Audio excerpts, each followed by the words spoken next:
स्वयंवर सभा का वर्णन तथा धृष्टद्युम्न की घोषणा। वैशंपायन जी कहते हैं, जन्मेजय, राजा द्रुपद के मन में सदा यही इच्छा रहती थी कि मैं पांडुनंदन अर्जुन के साथ द्रौपदी का ब्याह करूं, परंतु वे अपने इस मनोभाव को किसी पर प्रकट नहीं करते थे। भरतवंशी जन्मेजय पांचाल नरेश ने कुंती कुमार अर्जुन को खोज निकालने की इच्छा से एक ऐसा दृढ़ धनुष बनवाया जिसे दूसरा कोई झुका भी ना सके। राजा ने एक कृत्रिम आकाश यंत्र भी बनवाया जो तीव्र वेग से आकाश में घूमता रहता था।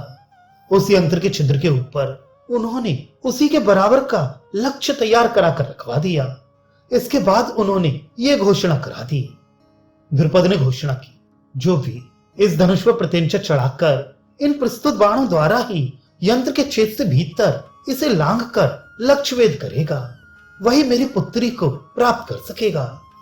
वैशंपायन जी कहते हैं, जन्मेजय, इस प्रकार राजा द्रुपद ने जब स्वयंवर की घोषणा करा दी तब उसे सुनकर सब राजा वहां उनकी राजधानी में एकत्र होने लगे। बहुत से महात्मा ऋषि मुनि भी स्वयंवर देखने के लिए आए। राजा दुर्योधन आदि कुरुवंशी भी कर्ण के साथ वहां आए थे। भिन्न भिन्न देशों से कितने ही महाभाग ब्राह्मणों ने भी पदार्पण किया था। महामना राजा द्रुपद ने वहां पधारे हुए नरपतियों का भले भांति स्वागत सत्कार एवं सेवा पूजा की।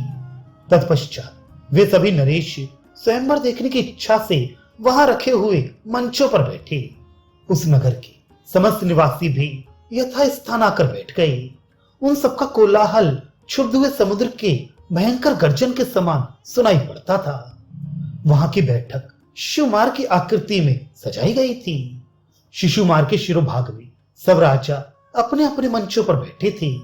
नगर से ईशान कोण में सुंदर एवं समतल भूमि पर स्वयंवर सभा का रंगमंडप सजाया गया था, जो सब ओर से सुंदर भवनों द्वारा घिरा होने के कारण बड़ी शोभा पा रहा था। उसके सब ओर चार दीवारी और खाई बनी थी। अनेक फाटक और दरवाजे उस मंडप की शोभा बढ़ा रहे थे। विचित्र चंदोवे से उस सभा भवन को सब ओर से सजाया गया था। वहां सैकड़ों प्रकार के बाजे बज रहे थे। बहुमूल्य अग्रधूप की सुगंध चारों ओर फैल रही थी। फर्श पर चंदन के जल का छिड़काव किया गया था।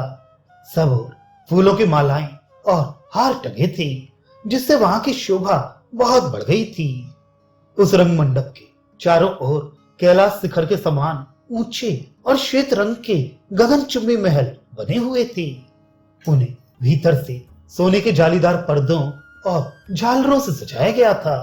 फर्श और दीवारों में मणि एवं रत्न जड़े गए थे। उत्तम सुखपूर्वक चढ़ने योग्य सीढ़ियां बनी थी। बड़े बड़े आसन और बिछावन आदि बिछाए गए थे। अनेक प्रकार की मालाएं और हार उन भवनों की शोभा बढ़ा रही थी। अगरों की सुगंध छा रही थी। वे हंस और चंद्रमा की किरणों के समान श्वेत दिखाई देते थे। उनके भीतर से निकली हुई धूप की सुगंध चारों ओर 1 योजन तक फैल रही थी। उन महलों में सैकड़ों दरवाजे थे। उनके भीतर आने जाने के लिए बिल्कुल रोक टोक नहीं थी और वे भांति भांति की शैयाओं तथा आसनों से सुशोभित थे। उनकी दीवारों को अनेक प्रकार की धातुओं के रंगों से रंगा गया था।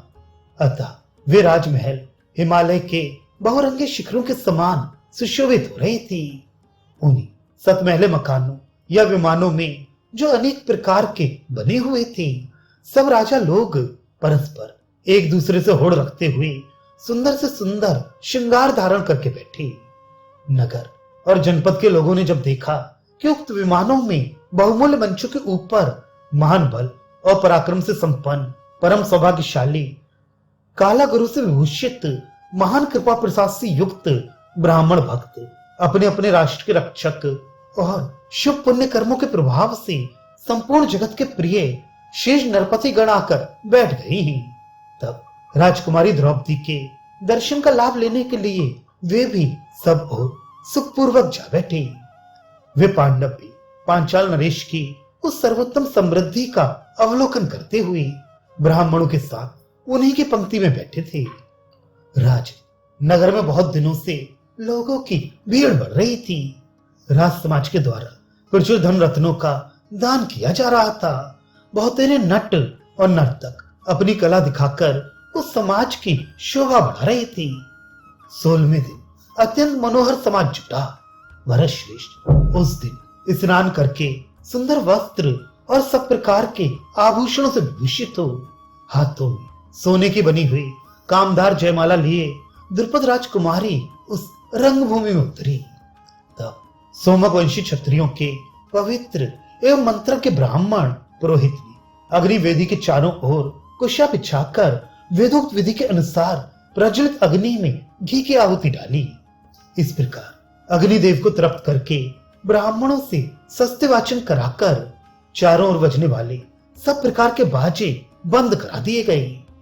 महाराज, बाजों की आवाज बंद हो जाने पर जब स्वयंवर सभा में सन्नाटा छा गया, तब विधि के अनुसार धृष्टद्युम्न द्रौपदी को साथ लेकर रंग मंडप के बीच में खड़ा हो मेघ और दुंदुभी के समान स्वर तथा मेघ गर्जन की सी गंभीर वाणी में ये अर्थयुक्त उत्तम एवं मधुर वचन बोला। यहाँ आए हुए भोपालगढ़, आप लोग ध्यान देकर मेरी बात सुने। ये धनुष है, ये बाण है और ये निशाना है। आप लोग आकाश में छोड़े हुए 5 पैने बाणों द्वारा उस यंत्र के छेद के भीतर से लक्ष्य को भेद कर गिरा दें। मैं सच कहता हूं, झूठ नहीं बोलता। जो उत्तम कुल, सुंदर रूप और श्रेष्ठ बल से संपन्न वीर ये महान कर्म कर दिखलाएगा, आज ये मेरी बहन कृष्णा उसी की धर्म पत्नी होगी। यूं कहकर द्रुपद कुमार धृष्टद्युम्न ने वहां आए हुए राजाओं के नाम, गोत्र और पराक्रम का वर्णन करते हुए अपनी बहन द्रौपदी से इस प्रकार कहा।